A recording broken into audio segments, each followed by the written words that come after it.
దేవుని పరిశుద్ధమైన నామమునకు మహిమ కలుగును గాక. ఈ సమయంలో యేసయ్య వాక్యంని మనం ధ్యానిస్తాం. యేసయ్య మనల్ని ప్రేమించి 2025 సంవత్సరం తన సన్నిధిలో ఉండే వాక్యంని ఆయన సన్నిధిలో చూడటకు యేసయ్య మనకు కృపను అనుగ్రహించారు. దేవునికి మహిమ కలుగును గాక. యేసయ్య గొప్ప ప్రేమ మనకి ఈ సంవత్సరాన్ని అనుగ్రహించడమే కాక ఇలాగూ ఆయన సన్నిధిలో ఉండుటకు దేవుడు ఇచ్చింది కూడా ఆయన చూపిస్తున్న మన పట్ల చూపిస్తున్న ప్రేమ మాత్రమే. అలాగనే ఈ దినం యేసయ్య శరీరంలో రక్తంలో పాలు పొందుటకు కూడా మనకి యేసయ్య కృపను అనుగ్రహించారు. ఈ ఉదయకాలం నా మీతో పంచుకున్నటకు ఎందుకబడిన అంశం holy communion in the church. దేవుని ఆలయంలో యేసయ్య బల్ల. దేవుని ఆలయంలో యేసయ్య బల్ల. Okay, holy communion in the church సంఘంలోనే కదా, దేవుని ఆలయంలోనే కదా ప్రభు బల్లని ఇస్తారు అని అనుకోవచ్చు. ఇక్కడ ఇన్ ద చర్చ్ అనగా సంఘం అంటే ఎవరు? మనమే సంఘం. ఇది భౌతిక బిల్డింగ్, రాళ్ళతో కట్టబడింది కాదు. చర్చ్ అనగా మనం. Holi communion in the church. దేవుని పరిశుద్ధ బల్ల మనలో, దేహమైన ఆలయం అనే మనలో ఉన్నది. ఈ ఉదయకాలంలో ధ్యానించబోతున్నాం. 1 కొరింథీ పత్రిక 11వ అధ్యాయం 26వ వచనాన్ని ధ్యానిస్తాం. 1 కొరింథీ పత్రిక 11వ అధ్యాయం. మీరు ఈ రొట్టెని తిని ఈ పాత్రలోనిది త్రాగినప్పుడల్లా ప్రభు వచ్చు వరకు ఆయన మరణమును ప్రచురించుదురు. ఇక్కడ దీనికి అర్థం ఏంటంటే యేసయ్య వస్తారు, వచ్చు వరకు ఆయన మరణంని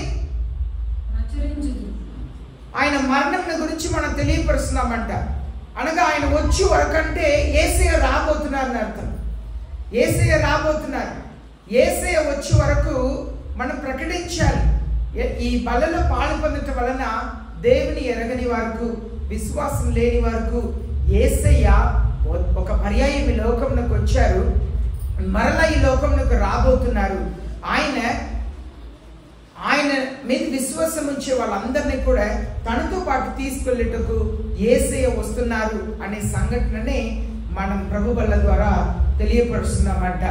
అలాగనే మనం చూస్తున్నాము ఈ 1 కొరింథీ 11వ అధ్యాయం 26 నుండి 32వ వచనం వరకు యేసయ్య ఈ బల్లని ఎలా తీసుకోవాలి, ఎందుకు తీసుకోవాలి, ఎవరు తీసుకోవాలని సత్యం చెప్తున్నారు. చదువుదాం. 1 కొరింథీ పత్రిక 11వ అధ్యాయం 26వ వచనం నుండి 32వ వచనం వరకు. మీరు ఈ రొట్టెను తిని ఈ పాత్రలోకి త్రాగినప్పుడల్లా ప్రభు వచ్చే వరకు ఆయన మరణమును ప్రచురించుదురు. కాబట్టి ఎవడు అయోగ్యముగా ప్రభు యొక్క రొట్టెను తినును లేక ఆయన పాత్రలోనికి త్రాగును వాడు ప్రభు యొక్క శరీరమును గూర్చి రక్తమును గూర్చి అపరాధి అగును. కాబట్టి ప్రతి మనుష్యుడు తను తాను పరీక్షించుకొనవలెను. అలాగు చేసి ఆ రొట్టెను తిని ఆ పాత్రలోనికి త్రాగవలెను.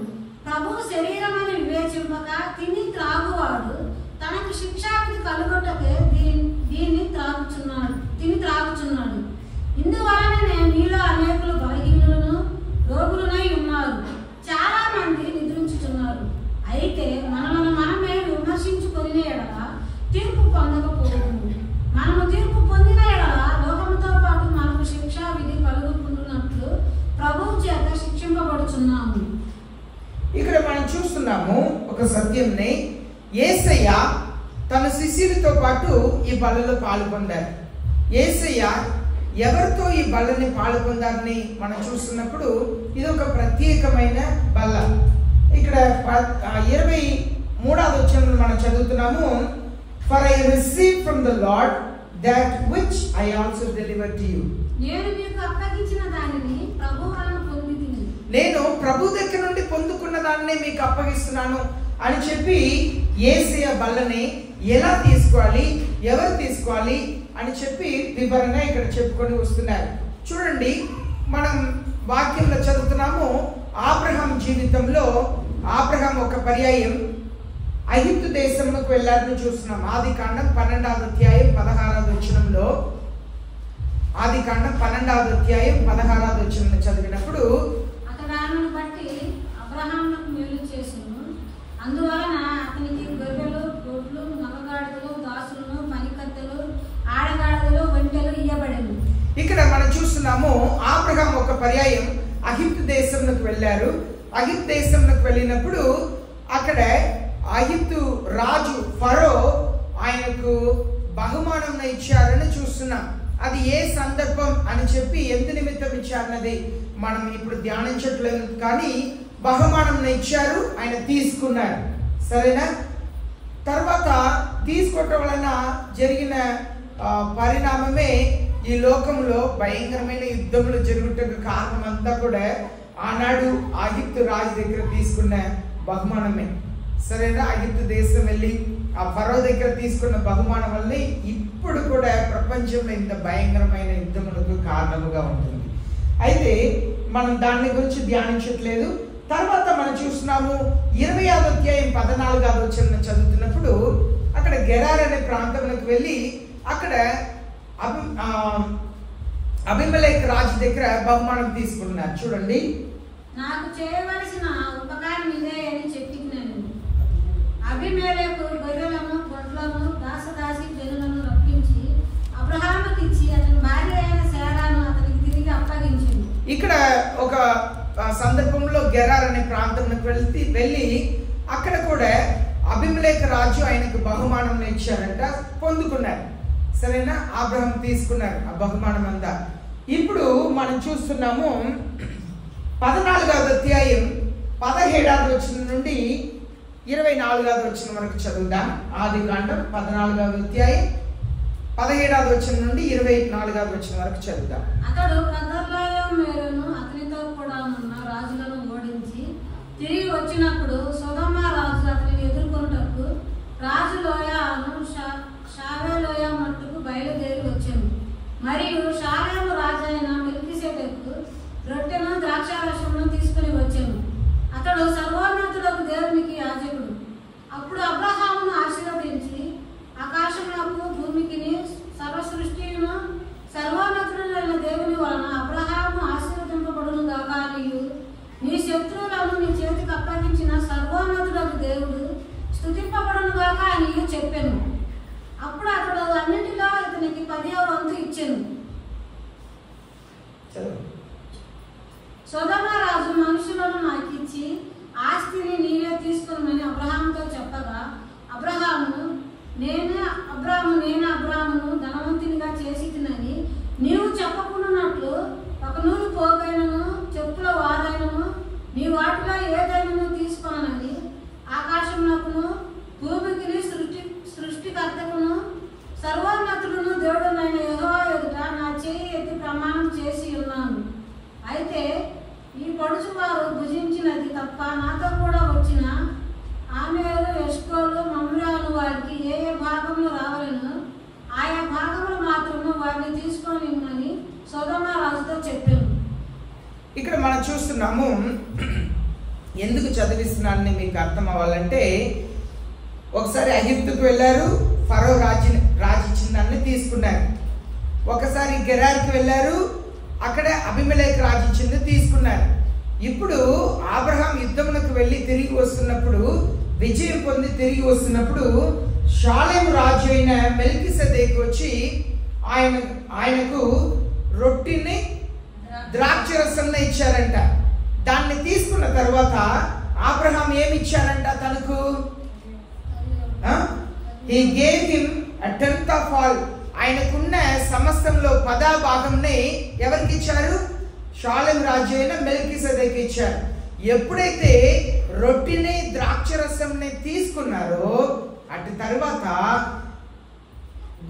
సొదొమ రాజు దగ్గర ఏం చెప్తున్నారు? నువ్వు ఇచ్చేది నేను ఏమి తీసుకోను,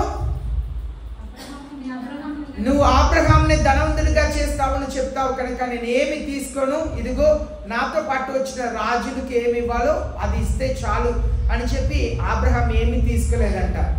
ఎందుకు ఈ మాటల్ని నేను మీకు చెప్తున్నానంటే, దేవుని పిల్లలు రొట్టెని ద్రాక్ష రసంని, ఇక్కడ షాలేము రాజు దగ్గర రొట్టెని ద్రాక్ష రసంని తీసుకున్న తర్వాత అబ్రహాం తనకు 10వ భాగంనే ఇస్తున్నారంట. తనకున్న వాటిలో 10వ భాగంనే, 10వ భాగంనే ఇస్తున్నారు. ఇచ్చిన అబ్రహాం దీనికి ముందు ఫరో దగ్గర ఐగుప్తు దేశంలో తీసుకున్నారు, దీనికి ముందు గెరార్లో అబీమెలెకు రాజు దగ్గర తీసుకున్నారు, ఇప్పుడు సోదం రాజు దగ్గర చెప్తున్నారు, నేను నీ దగ్గర ఏమి తీసుకోను, ఎందుకంటే నాకు పరలోక సంబంధమైన ఆశీర్వాదం నాకు వచ్చేసింది. నాకు నేను రొట్టెని ద్రాక్షరసాన్ని తీసుకున్నాను, ఇంకా ఈ లోక ఆశీర్వాదం నాకు వద్దు. నాకు ఏ ఆశీర్వాదం అయితే కావాలో ఆ ఆశీర్వాదాన్ని నేను పొందుకున్నాను, రొట్టెని ద్రాక్షరసాన్ని నేను పొందుకున్నాను. ఇంకా ఈ లోక సంబంధమైన ఆస్తి నాకు ఏమొద్దు, ఆశలు నాకు ఏమొద్దు, నాకు పరలోక సంబంధమైనది ఉంటే చాలు. అదే ఇక్కడ పౌలు అపోస్తలుడు 1 కొరింథీ 11వ అధ్యాయంలో యేసయ్య ఆయనకు బయలుపరిచిన సత్యం ఏంటంటే, ఆయన చెప్తున్నారు, ఈ బల్ల అనేది చాలా ఆశీర్వాదకరమైనది. ఈ బల్ల తీసుకుంటున్న మనం ఈ లోకం మీద ఆశ కలిగి ఉండకూడదు, లోక వస్తువుల మీద ఆశ కలిగి ఉండకూడదు. మనకి ఇల్లు కావాలి, మంచి ఇల్లు కావాలి, అన్ని అవసరతలను తీర్చేటట్లుగా మనకు కావాలి, మంచి వస్త్రాలు కావాలి. కానీ మెడలో బంగారం, చెవులో బంగారం, ఇదంతా కూడా మనకు అవసరం లేనిది. ఇది ఆశతోనూ ఒక గుర్తింపు కొరకు ధరించుకునేది. ఈ ఉంగరం అనేది వివాహంకు గుర్తుగా ధరించుకుంటారు, మంగళసూత్రం అనేది వివాహంకు గుర్తుగా ధరించుకుంటారు. దానికి మించి మనం చేసుకుంటున్నదంతా కూడా ఆశ. నేను సమాజంలో ఎలా ఉన్నాను అని చెప్పి చూపించే ఒక ఆశ మాత్రమే. నిజముగా ప్రభు బలలో చేయి వేసే వాళ్ళకు అవసరతని బట్టి కలిగి ఉండటంలో తప్పు లేదు, కానీ ఆశ కలిగి ధరించుకోవటం అనేది తప్పు. ఆశ కలిగి సమస్తం మీద కలిగి ఉండటం తప్పు. ఇక్కడ మనం చూస్తున్నాము, మనం ప్రభు బలను ఎలా స్వీకరించాలి అని దేవుని వాక్యం చెలవిస్తున్న మనం చూడక ముందు, ప్రభు బల్ల ఇచ్చేవారు యేసయ్య ఎలా ఉండాలి, ప్రభు బల్ల తీసుకునేవారు శిష్యుల్లా ఉండాలి.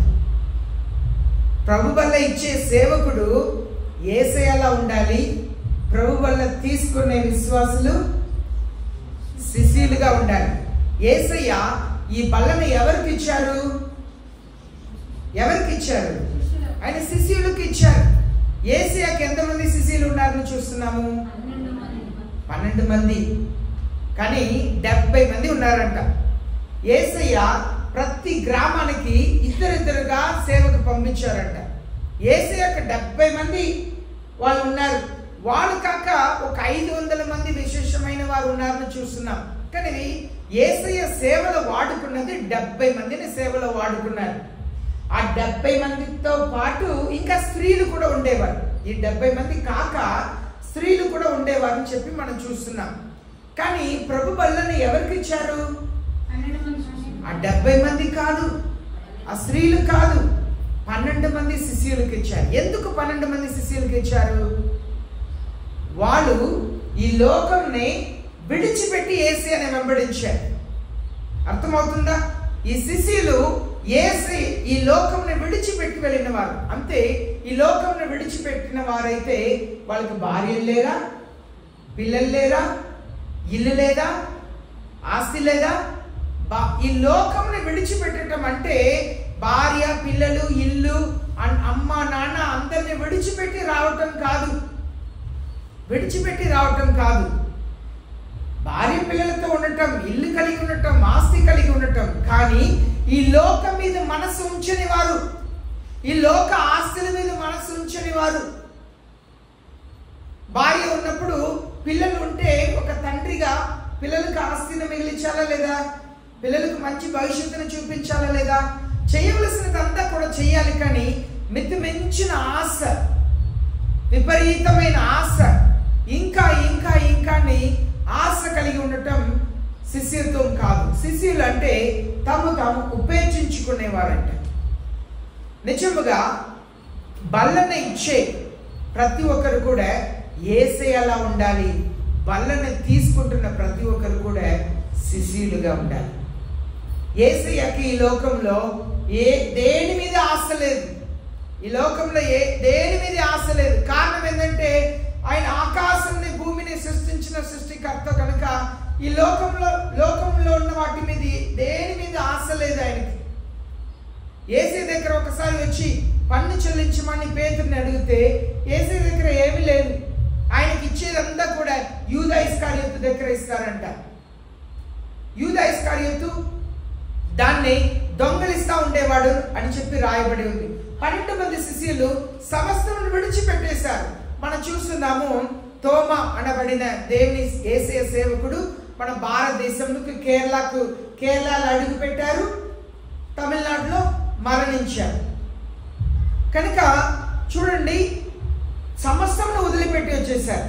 దేశంను వదిలిపెట్టేశారు, బంధువుల్ని వదిలిపెట్టేశారు, కుటుంబంని వదిలిపెట్టేశారు, దేవుని సేవ కొరకు వచ్చేసారు.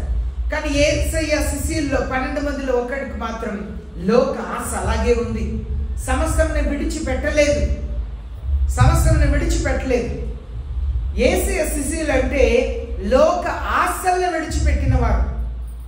అవసరతలు ఉన్నాయి లోకంలో, మనకు సమస్త అవసరతలు కావాలి, కుటుంబమునకు చేయవలసింది చేయాలి. కానీ ఆశ అనేది ఉండకూడదు. అవసరతలు తీర్చడానికి అన్ని ఉండాలి, కానీ నాకు ఇంకా ఉంటే బాగుండితే అనే ఆశ కలిగి యూదా ఇస్కరియోతు ఉన్నాడు కనుక తను నష్టపోయాడు అని చెప్పి మనం చూస్తున్నాం. యేసయ్య ఒక కానా అనే ఊర్లో వివాహంలోకి యేసయ్య వచ్చారు. అక్కడ వివాహంలో వాళ్ళకి ద్రాక్షరసం తీరిపోయింది. వెంటనే మరియా వచ్చి యేసయ్య దగ్గర వారికి ద్రాక్షరసం తీరిపోయింది అని చెప్పిన వెంటనే యేసయ్య ఏమన్నారు ఆమెని? నా సమయం ఇంకా రాలేదన్న మాటకు ముందు ఏమని ఆవిడని పిలిచారు? తెలుగులో ఏమని ఉంటది? స్త్రీ అన్నారు, ఉమెన్ అన్నారు. ఇప్పుడు మీ కుమారులు ఎవరైనా మీ దగ్గర వచ్చి, మీ పిల్లలు వచ్చి మిమ్మల్ని అమ్మాని పిలుస్తున్న వ్యక్తి సడన్ గా వచ్చి స్త్రీ అని చెప్పి పిలిస్తే ఎలా ఉండిద్ది? ఏమైంది, ఈయనకి నా మీద కోపమా ఏంటి అని అనుకుంటారు కదా. కానీ మరియాని అక్కడ బైబిల్ తీసి చూడండి, యోహాను సువార్త 2వ అధ్యాయంలో ఏమని పిలిచారు? తెలుగు బైబిల్లో అమ్మాని ఉందా? ఇంగ్లీష్లో ఉమెన్ అని చెప్పి ఉంటుంది. మా తమిళ భాషలో కూడా అది స్త్రీనే ఉంటుంది. 2వ అధ్యాయంలో అలాగే ఉందా? అమ్మ. ఓకే, ఇక్కడ మనం చూస్తున్నాము స్త్రీని పిలుస్తున్నారు. మా తమిళ బైబిల్లో స్త్రీని ఉంటుంది, ఇంగ్లీష్ బైబిల్లో ఉమెన్ అని చెప్పి ఉంటుంది. మరియా ఏ మాత్రం కూడా కలవరపడలేదు. ఆమె సరే తెలుగులో మనం వింటున్నాం కనుక తెలుగు బైబిల్ అలా ఉంది కనుక నీకేంటి, ఏ సంబంధం, నా సమయం ఇంకా రాలేదు అంటున్నారు. ఇక్కడ ఈ స్త్రీని పిలువబడిన వ్యక్తి ఎవరంటే పాత నిబంధన. ఈ పాత నిబంధన ముయ్యబడింది. అక్కడ ద్రాక్షరసం తీరిపోయింది. ఇప్పుడు కొత్త ద్రాక్షరసం కావాలి. అప్పుడు తన సమయం వచ్చే ముందు అక్కడ 6 రాతి బాణలు ఉన్నాయి. ఆ రాతి బాణని నీటితో నింపమన్నారు. ఎందుకు నీటితో నింపమన్నారు? ఆ రాతి బాణ ఖాళీ అయింది. ఎందుకు ఖాళీ అయింది? విందుకు వచ్చిన వాళ్ళందరూ కూడా వారి కాళ్ళని శుభ్రం చేసుకున్నారు కనుక రాతి బాణలు ఖాళీగా ఉంది. ఆ ఖాళీ బాణని నీటితో నింపమన్నారు. దానికి అర్థం ఏంటంటే ఆ నీటితో ఖాళీ చేయబడిన దాన్ని నింపమని చెప్పడానికి ఏంటంటే పాత నిబంధన ముగించబడింది, నేను కొత్త నిబంధనని నేను ప్రారంభించబోతున్నాను. దానికే ఈ వివాహ సంఘటన గురించి మొట్టమొదటి అద్భుతముగా బైబిల్లో రాయబడింది. నేను నూతనమైన ఒక నిబంధనను నేను ప్రారంభించబోతున్నాను. పాత నిబంధన తీరిపోయింది, ఇప్పుడు కొత్త నిబంధన అనే ద్రాక్షరసం నేను చేయబోతున్నాను. దానికే చూడండి, యేసయ్య తన శిష్యులతో పాటు యోహాను సువార్త 13వ అధ్యాయంలో అక్కడ సమకూడి ఉన్నప్పుడు అక్కడ ఏం చెప్తున్నారు? యేసయ్య ఆ రాత్రి సమయంలో ఈ బల్లని నేను ఈ బల్లలో పాలు పొందుటకు, ఈ పస్కా పండుగలో పాలు పొందుటకు నేను చాలా ఆశ కలిగి ఉన్నాను. I'm eager to participate in this పస్కా అని చెప్తున్నారు. అయితే ఇక్కడ యేసయ్య చెప్తున్నప్పుడు ఏమన్నారంటే సమయం వచ్చింది అన్నారు. ఆ యోహాను సువార్త 13వ అధ్యాయం తీసుకోండి. ఇక్కడ యేసయ్య ఈ మాటను చెప్తున్నప్పుడు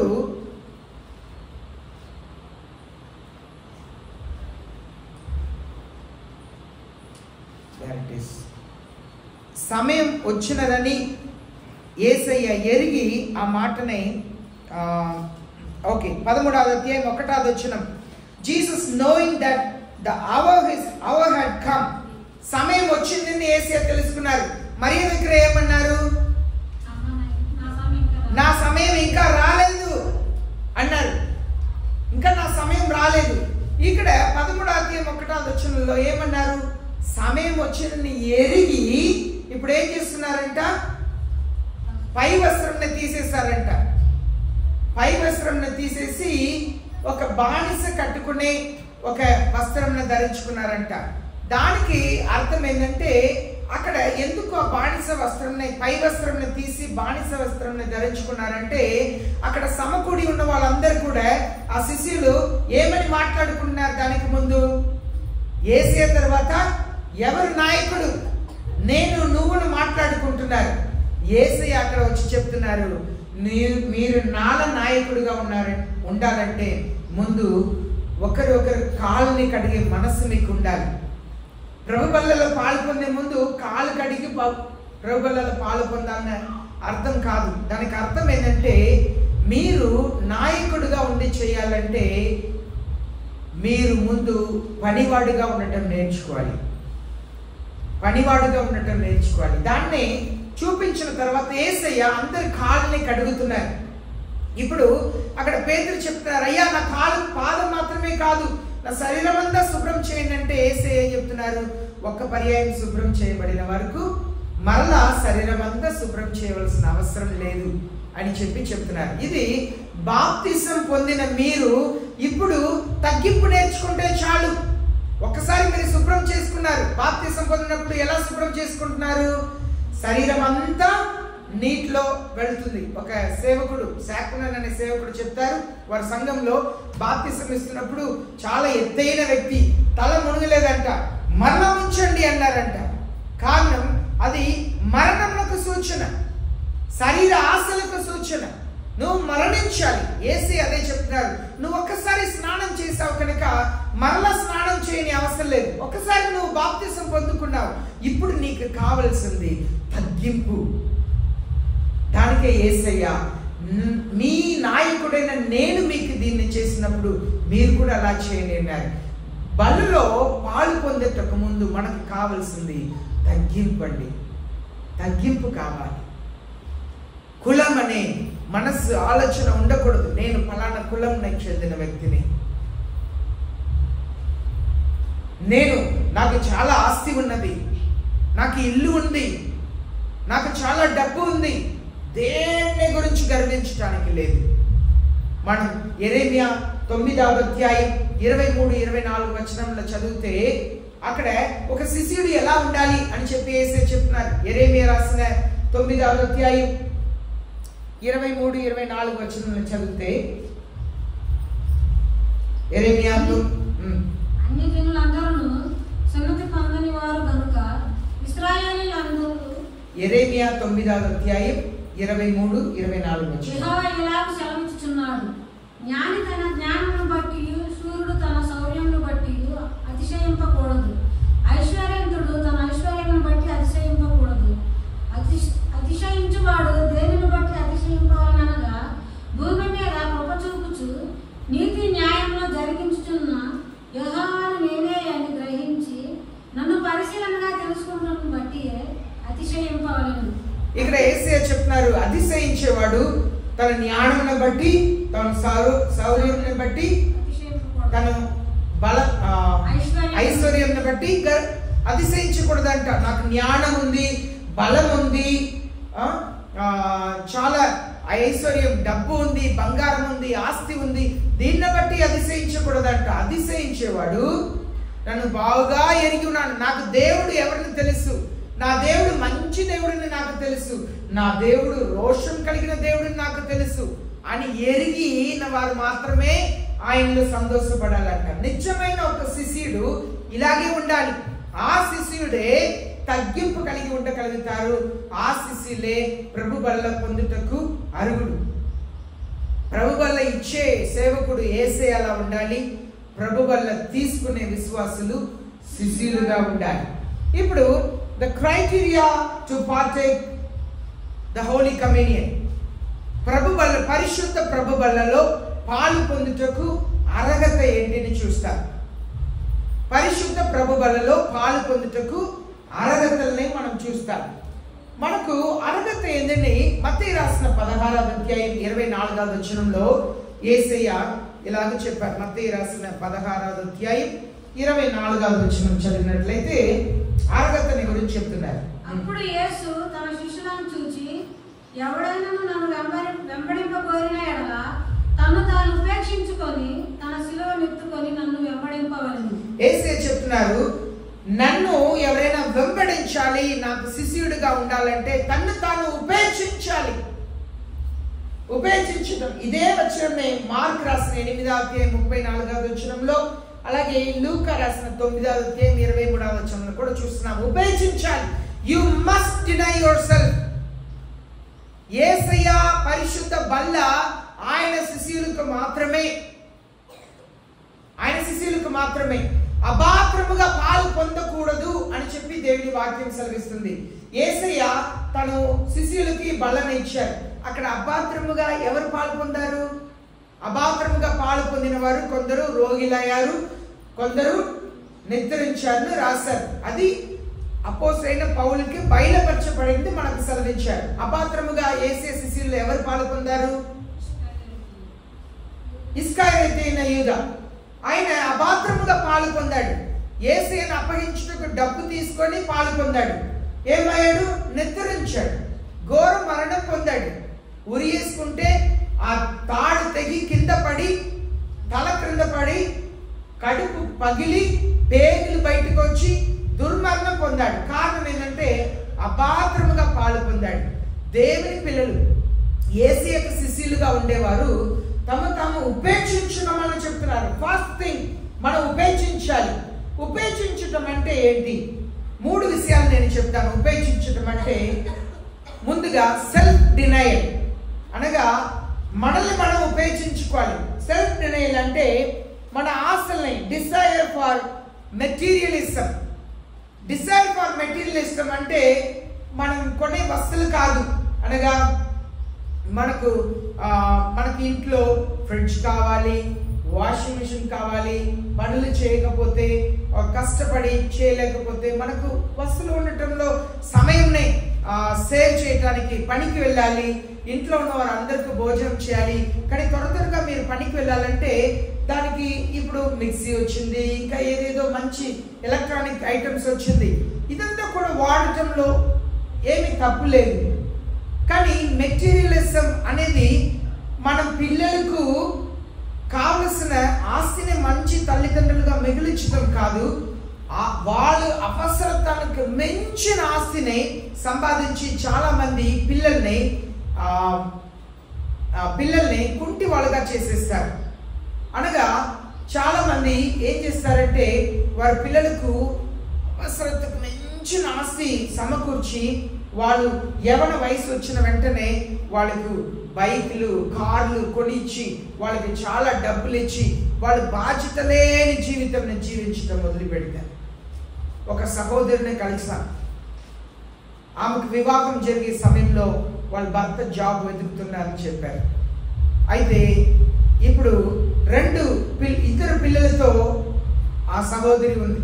మీ భర్త ఏం పని చేస్తున్నారా అమ్మా అని చెప్పి అడిగితే ఎగ్జామ్ రాస్తానే ఉన్నారు అన్నారు. 5 సంవత్సరాలు.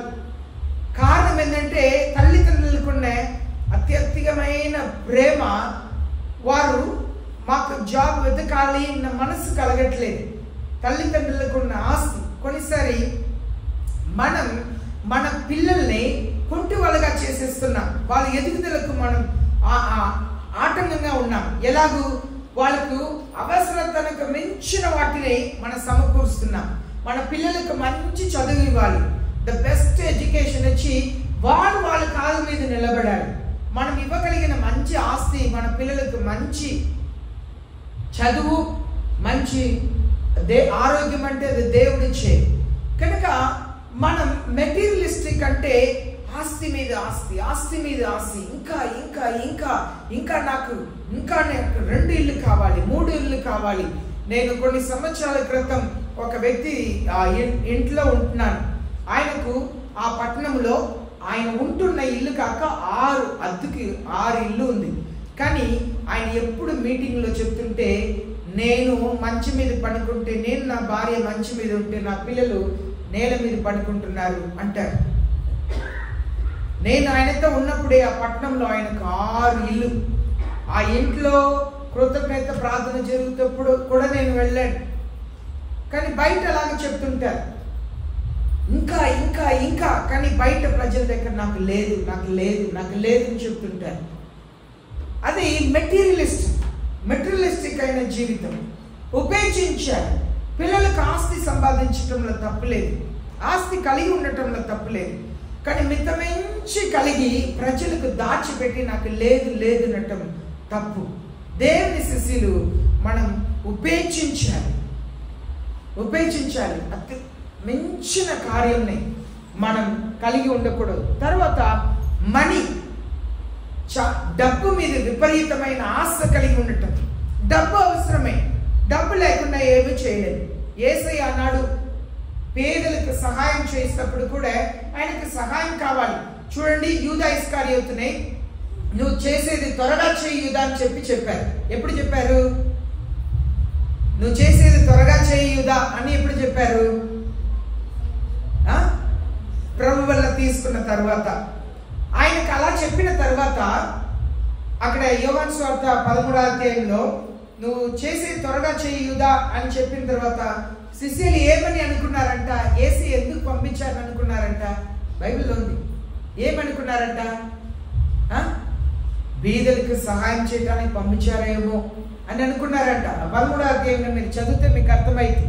బీదలకు సహాయం చేయటం, యేసయ్య బీదలకు సహాయం చేశారంటే ఆయనకు ఆర్థికంగా ఆయనకి ఇచ్చే బహుమానాన్ని ఆయన ఇస్తా ఉంటారు, సహాయం చేస్తూనే ఉంటారు. దానికే దేవుని పిల్లలు పేదవాళ్ళని కనికరించాలి, పేదలకు సహాయం చేయాలి అని యేసయ్య మనకు మాదిరిగా అక్కడ నేర్పించాలని మనం చూస్తున్నాం. యేసయ్యకు వచ్చే డబ్బుని పేదలకు సహాయం చేస్తుంటారు అని చెప్పి వాక్యంలో మనం చదువుతున్నాం. ఇక్కడ మనం నేర్చుకోవాల్సిన ఒక సత్యం ఏంటంటే, మనకు డబ్బు అవసరమే, కానీ అవసరతకు మించిన డబ్బు ఆశ కలిగి ఉండకూడదు. డబ్బు మీద ఆశ కలిగి ఉండకూడదు. దానికి మీకు అబ్రహాంని గురించి పరిశుద్ధాత్మ దేవుడు తెలియపరుస్తున్నారు. ఒకప్పుడు బహుమానం తీసుకునేవారు. ఒకప్పుడు ఐగుప్తు రాజా ఫరో ఇచ్చింది తీసుకున్నారు. గెరార్ రాజు అబీమెలెకు ఇచ్చింది తీసుకున్నారు. ఇప్పుడైతే సోదం రాజు ఇస్తానని చెప్తే నాకు వద్దుని చెప్తున్నారు. కారణం ఏంటంటే, నేను రొట్టెని ద్రాక్ష రసం తీసుకున్నాను, యేసయ్య శరీరం రక్తంని నేను తీసుకున్నాను, నేను ఇప్పుడు నుండి నేను ఇస్తాను. ఆయన పదాభాగంలో ఇచ్చారంట. దేవుని పిల్లలు ప్రభు వలలో పాలు పొందుతున్న ప్రతి ఒక్కరు కూడా అబ్రహాంకు కలిగిన అదే మనస్సు ఉండాలి. యేసయ్య శరీరంని రక్తమునే తీసుకుంటున్న మనం, రొట్టెని ద్రాక్షరసాన్ని తీసుకుంటున్న మనం దేవునికి ఇవ్వటం కూడా నేర్చుకోవాలి. ఇచ్చేవారే ఆశీర్వదించబడతారు. ఇచ్చేవారిని నేను ప్రేమిస్తున్నాను అని చెప్పి 1 కొరింథీ పత్రికలో మనం చదువుతున్నాం. యేసే చెప్తున్నాను, నేను ప్రేమిస్తున్నాను. దేవునికి ఏ కొలతతో ఇస్తున్నామో క్షమించండి, ఏ కొలతతో ఇస్తున్నామో ఆ కొలతతోనే మనకు తిరిగి ఇస్తారు అని చెప్పి యేసే సెలవించారు. కనుక ప్రభు వల్ల తీసుకున్న ప్రతి ఒక్కరు కూడా మనం దేవునికి క్రమముగా దేవునిది దేవునికి ఇవ్వాలి. యేసే అదే చెప్పారు, కైసర్ది కైసర్కి ఇవ్వండి, దేవునిది దేవునికి ఇవ్వండి. కైసర్ అంటే ప్రభుత్వం, ప్రభుత్వములకు ఇవ్వవలసిన పన్నుని ప్రభుత్వములకు ఇవ్వండి, దేవునికి ఇవ్వవలసిన దశమ భాగముని దేవునికి ఇవ్వండి అన్నారు. కనుక అబ్రహాంని ఎవరు బలవంతం చేయలేదు, కానీ అబ్రహాం దేవుని మీద ఉన్న ప్రేమతో ఇచ్చాడు. దేవుడు ఇచ్చిన ఆశీర్వాదం మీద సంతృప్తి పడి, నాకు లోక ఆశ చాలు, నాకు రావాల్సింది వచ్చేసింది. ప్రభు వల్ల తీసుకున్న మనకు అబ్రహాం లాంటి మనస్సు ఉందా? ఒకప్పుడు తీసుకునేవాడు, అబ్రహాం ఎవరిచ్చినా తీసుకున్నారు, కానీ ఇప్పుడు నాకు రావాల్సింది వచ్చేసింది. రొట్టెని ద్రాక్షరసంలో తీసుకున్నా, ఇప్పుడు నేనే మీకు ఇస్తాను, నేను పదాభాగం నేను ఇస్తాను, నాకు ఆస్తి వద్దు. మనకు దేవుని పిల్లలకు డబ్బు మీద ఆశ ఉండకూడదు. అలాగే ప్రైడ్ నేను అనే అహంభావం ఉండకూడదు, నేను అనే అహంభావం ఉండకూడదు. గర్వం కలిగిన వారిని యేసే వ్యతిరేకిస్తున్నారని చెప్పి దేవుని వాక్యంలో చూస్తున్నాం. ఫిలిప్పీలకు రాసిన 3వ అధ్యాయం 8 నుండి 10 వచనాలను చదువుదాం. ఫిలిప్పీలకు రాసిన 3వ అధ్యాయం 8 నుండి 10 వచనాలను మనం చదువుదాం.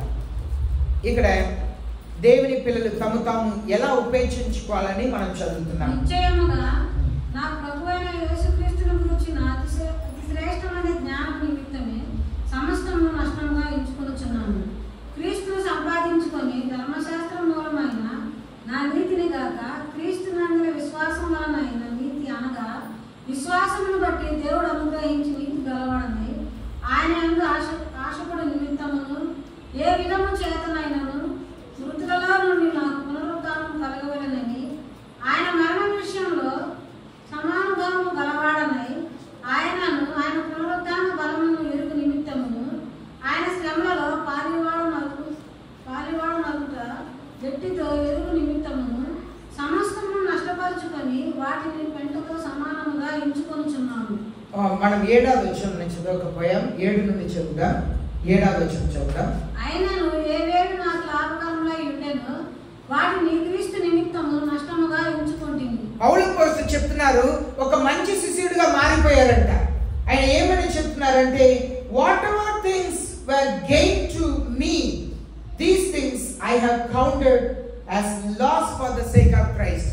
ఏదైతే నేను కలిగి ఉన్నానో, నా చదువు, నా జ్ఞానం అంతా కూడా నేను క్రీస్తు కొరకు నేను వదిలేస్తున్నాను అని చెప్తున్నారు. అలాగే more than that I count all things to be loss in view of the surprising value of knowing Christ Jesus my Lord. దేవుని గురించిన జ్ఞానం ఎదుట ఇదంతా కూడా నేను వదిలేస్తున్నాను. అలాగే చెబుతా ఆయన చెప్తున్నారు, I have suffered the loss of all things and count them but rubbish so that I may gain Christ. యేసు అనే పొందుకొనుటకు నేను సర్వమునే నష్టముగా ఎంచుతున్నాను. రబ్బిస్ అంటే విలువలేనిది అని అర్థం. రబ్బిస్ అంటే విలువలేని చెత్త విషయాలు. నువ్వు మాట్లాడుతున్నది రబ్బిష్ అంటే అవసరం లేనిది మాట్లాడుతున్నావు అని అర్థం. రబ్బిష్ అన్నిటిని కూడా విలువలేనిదిగా, అవసరం లేనిదిగా నేను ఎంచుకున్నాను అని చెప్పి దేవుని నీతిని గురించి ఆయన మాట్లాడుతా చివరిగా 10వ వచనంలో ఆయన 11వ వచనంలో ఆయన చెప్తున్నారు, in order that I may attain to the resurrection of the dead. మరణ విషయంలో సమానుభావము గలవాడనై నేను నష్టముగా పెంటగా ఎంచుతున్నాను అంటున్నారు. నేను సమస్తంని పెంటకు సమానంగా నేను ఎంచుతున్నాను. పౌలు అపోస్తలుడు సమస్తంని దేవుని కొరకు వదిలేశారు. తను తాము ఉపేక్షించుకోవటం అంటే డబ్బు ఆశ కలిగి ఉండకూడదు. మనకు డబ్బు అవసరమే, కానీ డబ్బు మీద ఆశ ఉండకూడదు.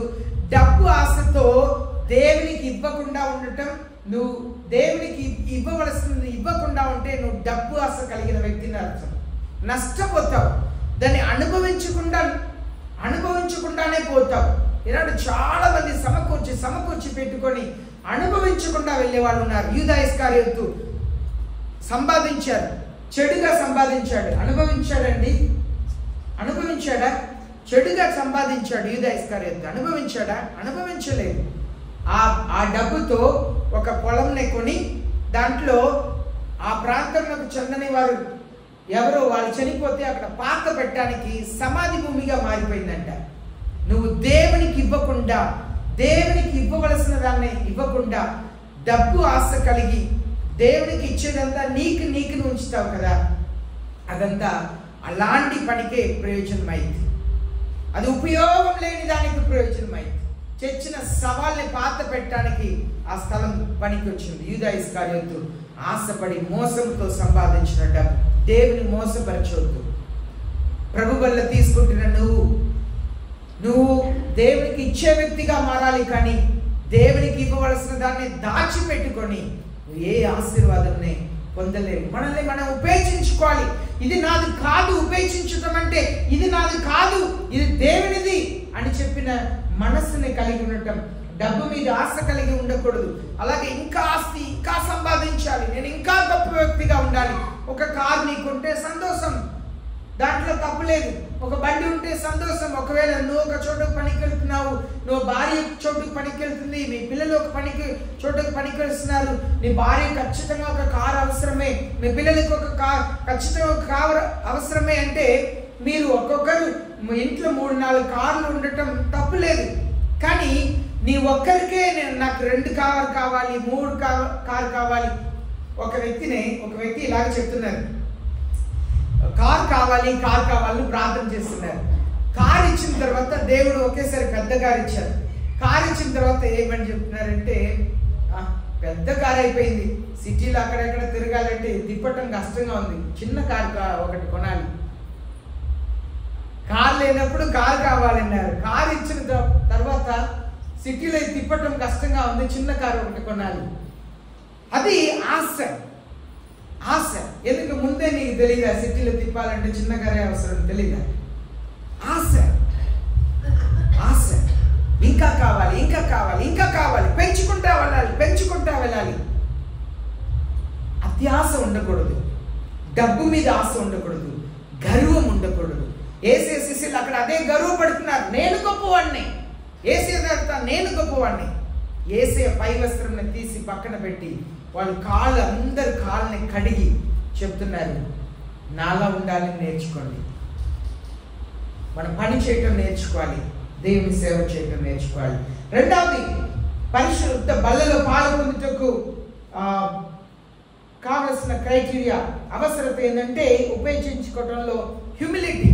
మనల్ని మనం తగ్గించుకోవటం చాలా చాలా ప్రాముఖ్యం. పరిశుద్ధ ఆత్మకు మన తల వంచాలి. Bow down to the holy spirit. పరిశుద్ధ ఆత్మకు తల వంచటం చాలా చాలా ప్రాముఖ్యం. పరిశుద్ధ ఆత్మ అభిషేకం కలిగి ఉన్నట్టంటే భాషలో మాట్లాడటం కాదండి.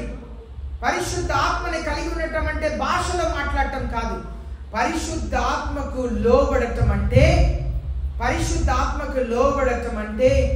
ఇంట్లో, సంఘములో, బయట మన మాటల్ని కాపాడుకోవటం, పరిశుద్ధతని కాపాడుకోవటం అంటే పరిశుద్ధ ఆత్మకు లోబడటం. 1 పేతురు 5వ అధ్యాయం 6వ వచనం చదువుతాం.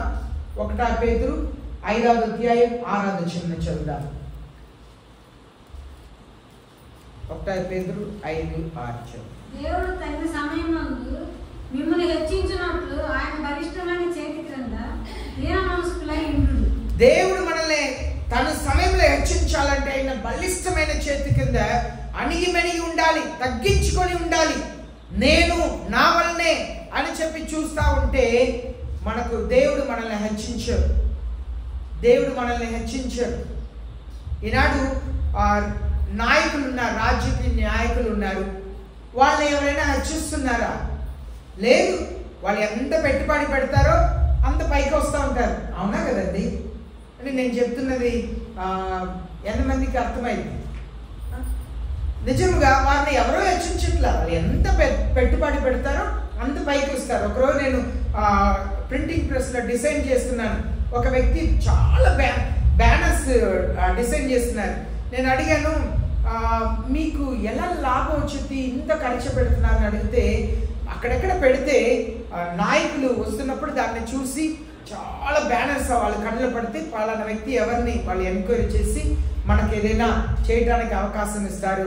రోడ్ వేయటమో ఏదైనా కట్టటమో అలా అవకాశం ఇస్తారు. వాళ్ళు తమ పెట్టుబడి పెట్టి పైకి వస్తారు. అవునా? ఈనాడు చాలా మంది క్రైస్తవ్యంలో కూడా పెట్టుబడి పెట్టి పైకి వస్తున్నారు. పెట్టుబడి పెట్టి పైకి వస్తున్నారు. తెలిసిన వారికి సహాయం చేయటం, నాయకులకు సహాయం చేయటం, వాళ్ళకి మనల్ని దేవుడు హెచ్చించాలంటే ఆయన బలిష్టమైన చేతి కింద అణిగి మణిగి ఉండాలి, కష్టపడి ఉండాలి. అదే మనం చూస్తున్నాం. దానియేలు జీవితంలో చూస్తున్నాం, ఎస్తర్ జీవితంలో చూస్తున్నాం, నెహెమియా జీవితంలో చూస్తున్నాం, ఎస్రా జీవితంలో చూస్తున్నాం, యోసేపు జీవితంలో చూస్తున్నాం, అబ్రహాం జీవితంలో చూస్తున్నాం, యాకోబు జీవితంలో చూస్తున్నాం. దేవుని బలిష్టమైన చేతి కింద అణిగి మణిగి ఉన్నప్పుడు ఆయన తగిన సమయంలో మనల్ని హెచ్చిస్తారు. అలాగే యాకోబు పత్రిక 4వ అధ్యాయం 10వ వచనంలో చదువుతున్నాము.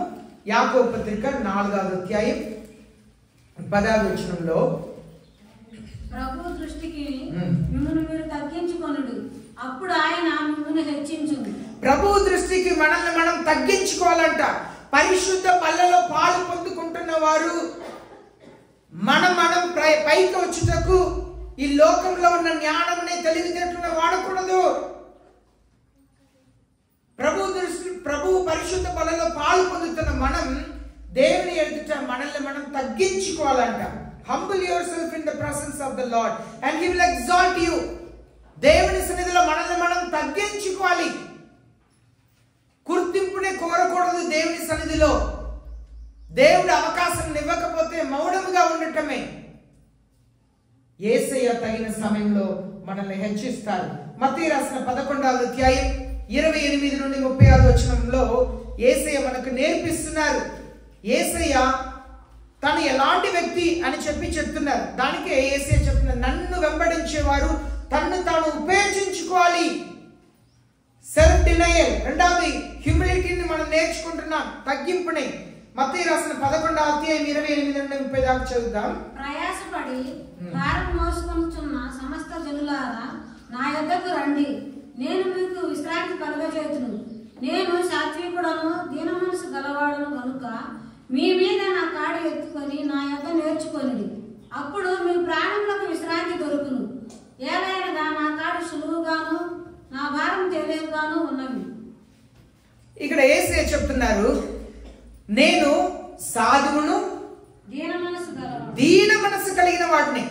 యేసయ్య దీన మనసు కలిగిన వారు కనుక ఆయన వెంబడించే యేసయ్య శిష్యులు ఎలాంటి వారుగా ఉండాలి? దీన మనసు కలిగి ఉండాలి. సాత్వికుడును దీన మనసు కలిగిన వాడును. సాత్వికమైన మనసుని మనం పొందుకోవాలి. దీన్ని బోధిస్తున్న నేను పోరాడుతా ఉన్నాను. నా జీవితంలో సాత్వికంగా మారాలి, దీన మనసు కలిగి ఉండాలి. పోరాడుతానే ఉన్నాం. దానికే మనం పుల్పిట్లో రాసి ఉన్నాము, ప్రశాంత్ పర్ఫెక్షన్. మనం ప్రయాసపడతానే ఉండాలి. ఇక్కడ మనం చూస్తున్నాము, ఒక వ్యక్తిని గురించి మనం చూస్తున్నాము. సంఖ్యాకాండం 12వ అధ్యాయం 3వ వచనం చదువుదాం. సంఖ్యాకాండం 12వ అధ్యాయం 3వ వచనం చదివినట్లయితే ఇక్కడ ఒక వ్యక్తి ఎలాగో దీన మనసు కూడా మారాడని చెప్పి మనం చూస్తున్నాం. సంఖ్యాకాండం. యెహోవా మాట వినెను. మోషే భూమి మీద ఉన్న వారందరిలో మిక్కిలి సాత్వికుడు. మోషే భూమిలో ఉన్న వారందరికంటే మిక్కిలి సాత్వికుడు అంట. మోషే ఆయన ప్రారంభంలో ఎలా ఉన్నాడు? ఐగుప్తు దేశంలో ఉన్నప్పుడు ఎలా ఉన్నాడు? కోపం, ఒట్టి, తన చేతిలో కత్తి ఏమి కర్రలు ఏమి లేకుండా ఒట్టి చేత్తో ఒక ఐగుప్తుడు సైనికుడిని ఒక్క దెబ్బతో చంపేశాడంట. ఒక్క దెబ్బతో చంపేసి అక్కడ పాత పెట్టేశాడంట ఆయన్ని, ఎవరికి తెలియకుండా. అంత బలము కలిగిన వాడు, రోషం కలిగిన వాడు. ఇశ్రాయేల్ ప్రజల్ని ఏమన్నారు? మూర్ఖులారా. చాలా కోపం కదా. యేసే వెళ్ళి బండతో మాట్లాడి నా పరిశుద్ధతని ప్రజల ఎదుట కనపరచు, నువ్వు మాట్లాడితే బండ నుండి నీళ్ళు వచ్చింది అన్నారు. 24 లక్షల మంది నీళ్లు కావాలంటే బండ నుండి ఎలా నీళ్లు రావాలండి? అలా నీళ్లు కొట్టితే అలా ఒక నదిలా ప్రవహించాలి. 24 లక్షల మంది తాగాలంటే నదిలా ప్రవహించాలి. యేసే చెప్పారు, ఆ కొండతో మాట్లాడు, నా పరిశుద్ధతని కనపరచు అన్నారు. ప్రజలందరూ కూడా ఎక్కడో ఉన్నారు. ఇశ్రాయేల్ పెద్దల్ని నీతో పాటు తీసుకెళ్ళు, వాళ్ళు నీ మాట్లాడటం, అక్కడ నీళ్ళు రావటం వాళ్ళు చూసి వెళ్ళి చెప్తారంటే ఆ కోపముతో కర్రని తీసి 2 పర్యాయం కొట్టాడంట. మూర్ఖులారా అని చెప్పి కొట్టారంట. మీ కొరకు ఇది చెయ్యాలా అని చెప్పి. అలాంటి వ్యక్తిని గురించి ఆయన దేవుని సన్నిధిలో వెళ్ళి కొండ మీద దేవుని ఎదుట కూర్చుండగా మోసే 40 రోజులు మాత్రమే లేరు, 2 పర్యాయం 3 పర్యాయం ఆయన 40 రోజులు దేవుని సన్నిధిలో ఉన్నప్పుడు ఏమైపోయారంట ఆయన? ప్రభువా ఏమీ లేదు, సరే చెప్పండి మారిపోయారంట. దేవుని సన్నిధిలో దేవునితో పాటు 40 రోజులు కొండ పైన ఉంటే ఎలాంటి సాత్వికుడు అయిపోయాడంటండి? భూమి మీదే ఎలాంటి సాత్వికుడు లేరంట. యేసయ్య సన్నిధిలో ఉంటే మనం కూడా యేసయ్యలా మారుతాం. మన యేసయ్య సన్నిధిలో ఉంటే మనం కూడా ఎవరిలా మారుతాం? యేసయ్యలా మారుతాం. సమయం పట్టిద్ది. ఆ సాత్వికమైన గుణం రావడానికి సమయం పట్టింది. యేసయ్య సన్నిధిలో అదే యేసయ్య చెప్తున్నారు. నేను యేసయ్య తన గురించి ఎలా చెప్తున్నాడు? నేను సాత్వికుడును, దీన మనస్సు కలిగిన వాడు, నా కాడిని మోసుకోండి.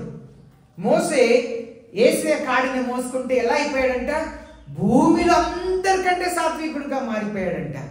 దేవుని సన్నిధిలో దేవుని పాదం ఎదుట కూర్చున్న దేవుని శిష్యులు, యేసయ్య శిష్యులు, క్రైస్తవులు అలాంటి సాత్వికమును పొందుకుంటారు. యేసయ్య కాడిని మోస్తే ఒకప్పుడు మూర్ఖమైన వ్యక్తి, కఠినమైన వ్యక్తి మోసే, కానీ సాత్వికంగా మారిపోయారు చూస్తున్నాం. మూడవదిగా తను తాను ఉపేక్షించుకోవాలి అంటే యేసయ్య పరిశుద్ధ బలలో పాలు పొందేవారు ఎలా ఉండాలంటే తగ్గింపు, విధేయత కలిగిన వారిలై ఉండాలి.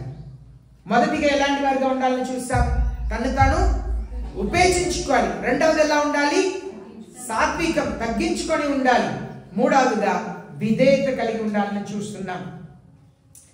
దేవుని మీద ప్రేమ, దేవుని వాక్యం మీద ప్రేమ ఉన్నప్పుడు మనకు విధేయత వస్తుంది. 1 సమూయేలు 15వ అధ్యాయం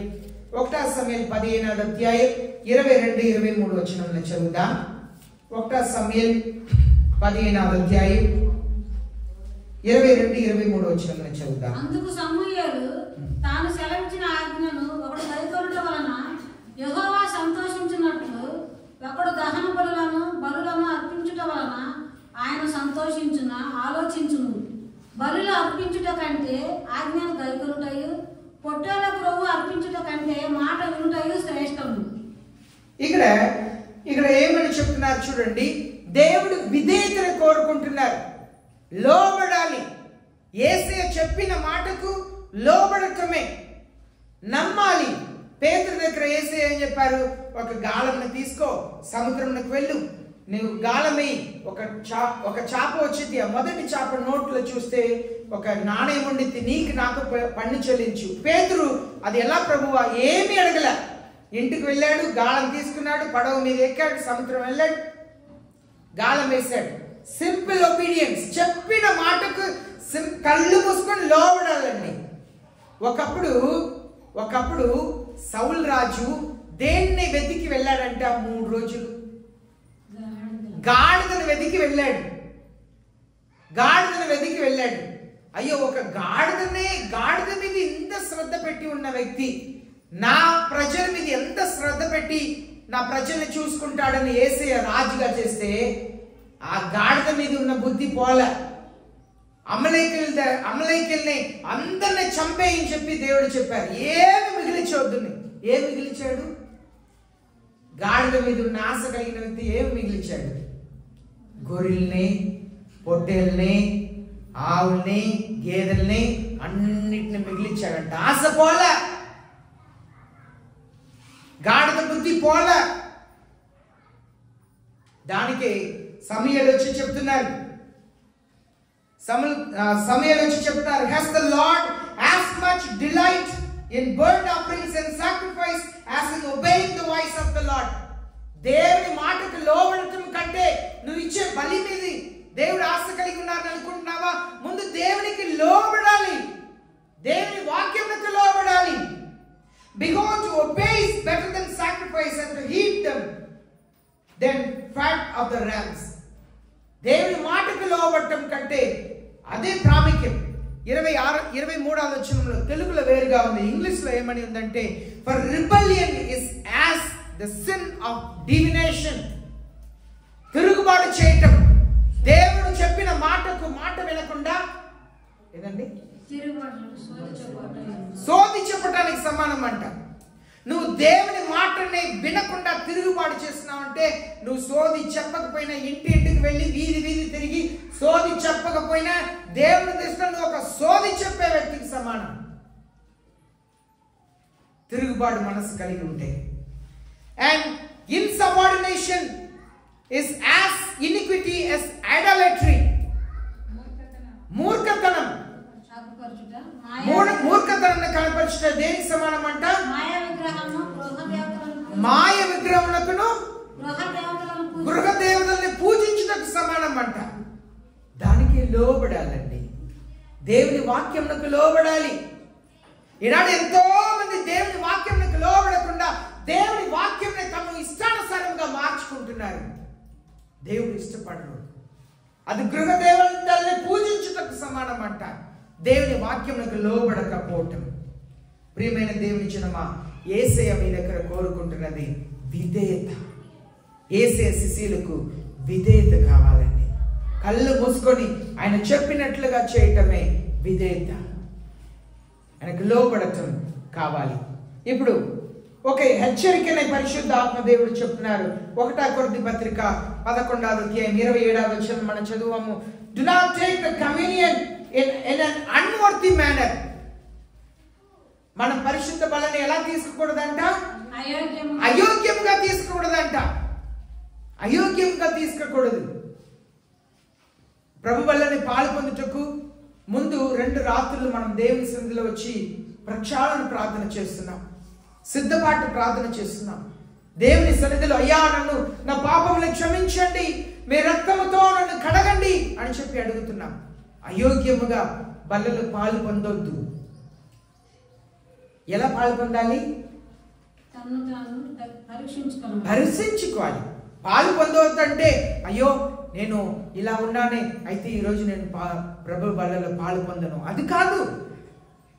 పరీక్షించుకోవాలంట. అయ్యో నేను ఇలా ఉన్నానే, యేసయ్య నన్ను క్షమించండి. మీ బల్లలో పాలు పొందాలన్నదే యేసయ్య ఒక ఆశ. కానీ అయోగ్యముగా పాలు పొందకూడదు. అయోగ్యతనంతో ప్రభు బల్ల కూడా ఇవ్వకూడదు. ప్రభు బల్ల ఇచ్చేవారు ఎవరుగా ఉండాలి? యేసయ్యలా ఉండాలి. ప్రభు బల్ల తీసుకున్న వారు ఎలా ఉండాలి? శిష్యులుగా ఉండాలి. దేవుని ఎరగని ప్రజలు వాళ్ళ గుడిలో ప్రసాదం ఎలా తీసుకుంటారు? ఎలా తీసుకుంటారు? ఎలా తీసుకుంటారండి? దేవుని ఎరగని జీవితంలోనే కదా యేసయ్యని ఎరిగారు. ఎలా తీసుకుంటారు? మీరు ఎలా తీసుకుంటారు? మీరు ఎలా తీసుకుంటారండి? కొందరు ఇలా ఒక చెట్టు తీసి పక్కన పెట్టి తర్వాత తీసి తాగిన వాళ్ళు ఉన్నారా లేదా? మీరు చేశారా లేదా? నేను చూశాను. ఇలా కొందరు నేను ఏం చూశాను. దేవుని ఎరగని ప్రజలు కూడా ప్రసాదాన్ని 2 చేతితో భయభక్తితో తీసుకుంటారు కదా. బస్సులో వెళ్తున్నప్పుడు గుడిని చూస్తే ఏమంటారు? భయభక్తి. వాళ్ళ భక్తిని నిజంగా మెచ్చుకోవాలి. అంటే షూ వేసుకొని రోడ్డు మీద వెళ్తారండి, ఫైల్ పట్టుకొని ఆఫీస్కి వెళ్తుంటారు. ఆ గుడిని చూస్తే షూ తీసేసి, మా తమిళనాడులో, ఇక్కడ తెలియదు, మా తమిళనాడులో తీసేసి ఇలా ఇలా అంటారు. భయభక్తి. మనకెంత భక్తి ఉందండి? మన సేవకుల్ని చూసినా కూడా ఎడ చేతిని ఎత్తి వందనాలు చెప్పే వాళ్ళు ఉన్నారు. 2 చేతిని ఎత్తి నేను దేవుని ప్రతినిధికి నేను వందనాలు చెప్తున్నాను, నేను దేవునికి చెప్తున్నాను. పోయింది. మనం ఎలా తీసుకోకూడదంట బలని? అయోగ్యతనంగా తీసుకోకూడదంట. పరిశుద్ధాత్మ దేవుడు హెచ్చరిస్తున్నారు. ఒక ఆజ్ఞని ఇస్తున్నారు. బలని ఎలా తీసుకోవాలి? 11వ అధ్యాయం 28వ వచనం. ఒక ఆజ్ఞ. తను తాను పరీక్షించుకొనవలెను. It is so doing he is to eat the bread and drink of the cup. అలాగు చేసి ఆ రొట్టెని తిని ఆ పాత్రలో పాలు పొందాలంట. ఆజ్ఞ ఇది. ఇది కమాండ్. ముందు చెప్పింది హెచ్చరిక. అయోగ్యతనంగా తీసుకోకూడదన్న హెచ్చరిక. ఇది ఆజ్ఞ. ఎలా? పరిశీలించుకోవాలి. పరిశీలించుకున్న తరువాతనే బలలో పాలు పొందాలి. పరిశీలించుకోకుండా మన బలలో పాలు పొందటం అది చాలా డేంజర్. ఇప్పుడు ఒక వాగ్దానం ఇస్తున్నారు. వాగ్దానం యోహాను సువార్త 6వ అధ్యాయం 54 నుండి 58 వరకు చదువుదాం. ఒక వాగ్దానం ఇస్తున్నారు. యోహాను సువార్త 6వ అధ్యాయం 54 నుండి 58 వరకు చదువుదాం. నా శరీరము తిని నా రక్తం త్రాగువాడే నిత్య జీవం గలవాడు. అంత్యదినమున నేను వారిని లేపుదును. నా శరీరము నిజమైన ఆహారమును, నా రక్తము నిజమైన పానమునై ఉన్నది. నా శరీరము తిని నా రక్తము త్రాగువాడు నా యందును, నేను వాని యందును నిలిచియుందును. జీవము గల తండ్రి నన్ను పంపెను గనుక నేను తండ్రి మూలముగా జీవించుచున్నట్టే నన్ను తినువాడును నా మూలముగా జీవించును. ఇదే పరలోకం నుండి దిగి వచ్చిన ఆహారము. పితరులు మన్నాను తిని చనిపోయినట్టు కాదు. ఈ ఆహారం తినువాడు ఎల్లప్పుడూ జీవించునని నిశ్చయముగా మీతో చెప్పుచున్నాను. ఇదే యేసయ్య ఇస్తున్న వాగ్దానం. ఈ రొట్టెని, ఈ ద్రాక్షరసంని, ఈ శరీరంని, ఈ రక్తంని తినేవారు ఎలా ఉంటారంట? చాలా విషయాలు చెప్తున్నారు కదా. వాళ్ళ జీవం ఉంటదంట. నిత్య జీవం కలిగిన వాళ్ళుగా ఉంటారంట. అంత్యదినంలో లేపబడతారంట. వాళ్ళు యేసయ్యలో నిలిచి ఉంటారంట. యేసయ్య తినే వాళ్ళ నిలిచి ఉంటారంట. ప్రభు బల్లలో పాలు పొందేవారు యేసయ్యలో నిలిచి ఉంటారంట. తర్వాత చివరికి ఏం చెప్తున్నారు?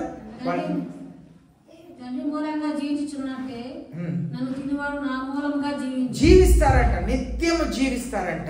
ఎంత గొప్ప దీవెన! ప్రభు బల్లలో పాలు పొందటం ఆశీర్వాదమే కదా. యేసయ్య ఇచ్చే వాగ్దానం. ఆయన శరీరంలో రక్తంలో పాలు పొందితే. చివరిగా అబ్రహాం గురించి మనం చదువుతున్నప్పుడు ఆదికాండం 15వ అధ్యాయం 6వ వచనంలో అబ్రహాం అంటే ఎగ్జాల్టెడ్ ఫాదర్ అని అర్థం. ఫస్ట్ అబ్రహాం పేరు అబ్రాం అంటే ఎగ్జాల్టెడ్ ఫాదర్, హెచ్చించబడిన తండ్రి అని అర్థం. తర్వాత దేవుడు అబ్రహాం అని చెప్పి మార్చారు. దానికి అర్థం ఫాదర్ ఆఫ్ మల్టిట్యూడ్ అని చెప్పి అర్థం. ఆదికాండం 15వ అధ్యాయం 6వ వచనం మనం చదువుతున్నాము. యెహోవాను నమ్మారంట. ఆయన ఇంకా పిల్లలు పుట్టారా? పిల్లలు పుట్టలేదు. కానీ ఏం చేశారంట? నమ్మారంట. నీతిగా ఎంచబడిందంట. ఒక్క బిడ్డ కూడా లేదు కానీ నమ్మారు. ఇప్పుడు మీరు ఒక్క పాపంని కూడా జయించలేదు. ఒక్క పాపం నుండి కూడా పరిపూర్ణంగా విడుదల పొందలేదు. మీ విశ్వాసం ఎలా ఉండాలి? అబ్రహాముకు ఒక్క బిడ్డ కూడా లేదు కానీ దేవుని నమ్మారంట. అది నీతిగా ఎంచబడిందంట. తర్వాత అబ్రహాంకి ఎంతమంది పిల్లల్ని ఇచ్చారు దేవుడు? ఆకాశ నక్షత్రాల వల్లే, సముద్రం అడ్డు ఉన్న ఇసుక వల్లే పిల్లల్ని ఇచ్చారంట. ఇప్పుడు మీకు ఒక్క పాపం మీద కూడా విజయం లేదు. మీరు ఎలా విశ్వసించాలి? అనేక పాపముల్ని కూడా నేను జయిస్తానని విశ్వాసం ఉండాలి.